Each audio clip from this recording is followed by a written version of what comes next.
চলছে। আমরা এসে গেছি সাবর্ণ রায়চৌধুরী, বিরাটির জমিদার, তার বাড়ির সামনে। দেখুন কত বড় জমিদার বাড়ি।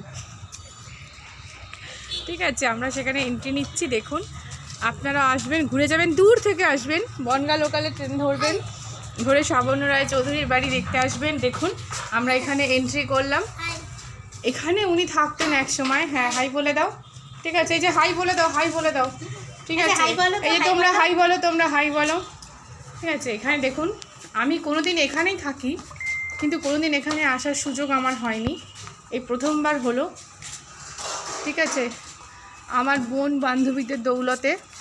দেখুন, এইটা হচ্ছে সাবর্ণ রায়চৌধুরীর। খুব ভালো লাগবে। দেখুন, ইনি এখানকার জমিদার ছিলেন, তার পাশটা আপনাদেরকে দেখিয়ে দিলাম। খুব সুন্দর জায়গা, খুব ভালো লাগবে। অবশ্যই আসবেন, এসে ঘুরে যাবেন। আচ্ছা, এটা হচ্ছে সামনের একটা মানে ওনার মন্দির টাইপের।